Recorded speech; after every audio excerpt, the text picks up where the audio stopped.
Nimefurahi kupitia risala yenu mlipozungumza kwamba kijana wenu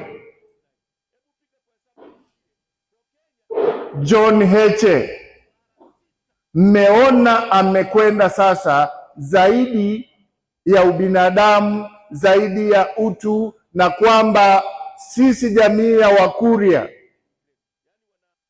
si tabia yetu kuwatukana wazee, si tabia yetu kuwakosea adabu viongozi mbalimbali, wawe wa kijamii au wa serikali.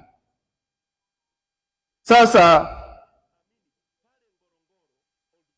kijana wetu John Heche, kiongozi wa chama cha upinzani, hatuna shida yeye kwenda huko kwenye upinzani, hatuna shida, na tunamwombea kila laheri.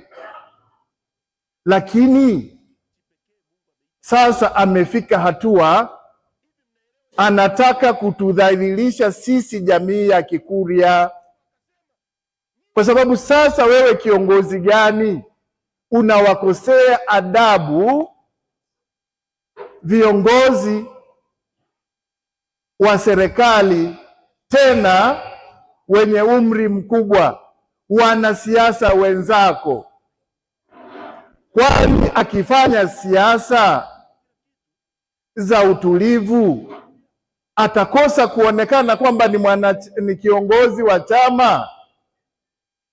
Sasa ninyi hapa kwenye risala yenu mmelaani matendo anayofanya John Heche, na mimi sasa nitumie nafasi hii kuongea na ninyi wazee wa mila koo 12 za Kikurya.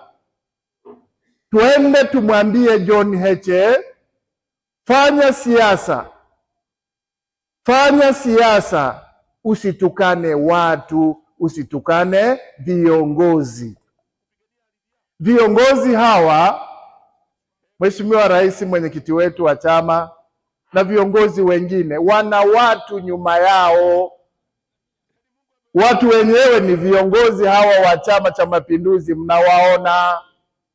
Hawatakuwa tayari kuona rais wao, mwenyekiti wao wa chama anatukanwa na kiongozi mwingine wa chama chochote kiwatu.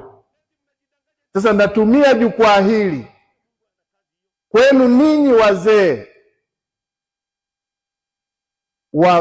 na viongozi wa mila koo 12, tumwambie kijana wetu, fanya siasa, tunakuombea kila laheri, lakini kuwa na adabu. Sisi wazee wa mila koo 12 tunataka Heche amuombe mzee Wasira msamaha, na kama haombi msamaha, sisi wazee wa mila koo 12 tunaomba radhi kwa mzee wetu Wasira. Kama viongozi si adabu, hiyo haipo kwa itikadi ya jamii ya Wakurya, kama nilivyosema mwenyekiti wa wazazi ngazi ya taifa.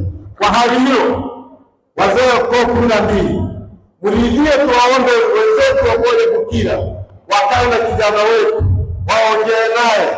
Baada ya kuongea naye kwenye kikao kinachofuata tupate mrejesho. Hivi unajua kwa nini makampuni makubwa duniani hayaachi kujitangaza kila siku, licha ya kwamba tayari yanafahamika? Sasa kama una biashara au kampuni lakini hujitangazi, customers wapya watakujua vipi? Na bila advertising, unategemea kukuza mauzo yako kwa njia gani? Ndio maana Global TV tunakupa nafasi ya kuitangaza biashara yako kwa audience kubwa ndani na nje ya Tanzania kupitia mitandao yetu ya kijamii. Advertising kupitia Global TV inaongeza brand visibility yako, inakufikisha kwa customers wapya na kuongeza nafasi ya bidhaa au huduma zako. Na habari nzuri zaidi, bei zetu za matangazo ni rafiki. Iwe una biashara ndogo, ya kati au kampuni kubwa, kuna nafasi inayoweza kukufaa. Usiache biashara yako isubiri kugunduliwa. Ipe visibility inayostahili. Anza kutangaza nasi. Wasiliana na Global TV leo na tuipeleke brand yako mbali zaidi.